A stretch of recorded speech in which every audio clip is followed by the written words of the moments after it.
কাম মানে আশা, গো মানে যাওয়া। সব ক্ষেত্রে কিন্তু আশা অর্থে কাম ব্যবহার করা যাবে না এবং যাওয়া অর্থে গো ব্যবহার করা যাবে না। দেখো ট্রেন, এবার ট্রেন আসা অর্থে কিন্তু কাম বলতে পারবো না, আমরা কি বলবো? অ্যারাইভ। কি বলবো? অ্যারাইভ। আবার ট্রেন যাওয়া অর্থে আমাদের কি বলবো? আমরা ডিপারচার। একই রকম ভাবে দেখো এরোপ্লেন আসা অর্থে আমরা ব্যবহার করব ল্যান্ড এবং যাওয়া অর্থে ব্যবহার করব টেক অফ।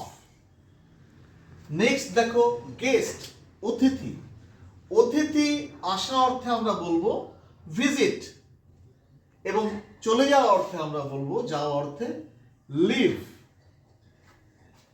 ফিভার মানে জ্বর, জ্বর আসা অর্থে আমরা ব্যবহার করব সাফার ফ্রম, সাফার ফ্রম এবং যাওয়া অর্থে অফ। নেক্সট দেখো ফ্যাশন, ফ্যাশন একটি নতুন ফ্যাশন এসেছে, এই যে আসা অর্থে আমরা কি বলবো? ইন। আর সেই ফ্যাশনটা চলে গেছে, এখন আর নেই, সেই অর্থে আমরা ব্যবহার করব ওভার, ওভার।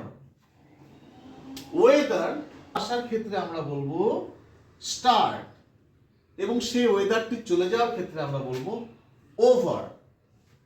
আবার দেখো স্লিপ, আমার ঘুম পাচ্ছে, আমার তার মানে কি ঘুম এসেছে, ঘুম ঘুম ভাব, তাই সেক্ষেত্রে কাম ব্যবহার করা যাবে না, feel sleepy, feel sleepy.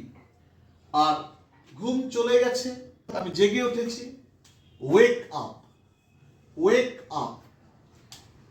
Electricity বিদ্যুৎ, বিদ্যুৎ এসেছে, সে অর্থে রিস্টোর।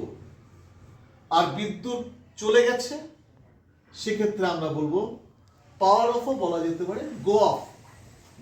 মেমোরি, স্মৃতিশক্তি, স্মরণ শক্তি, ধরো ফিরে পেয়েছি আমি, অর্থাৎ এসেছে, এখানে কিন্তু আসা অর্থে get back the memory, get back the memory. আর যদি মেমোরি চলে যায়, হারিয়ে যায়, সেক্ষেত্রে আমরা বলবো lost the memory, lost the memory. এই হলো বিভিন্ন ক্ষেত্রে আসা অর্থে এগুলো ব্যবহৃত হবে এবং যাওয়া অর্থে এগুলো ব্যবহার। আশা করি তোমরা বিষয়টি বুঝতে পেরেছো। ধন্যবাদ।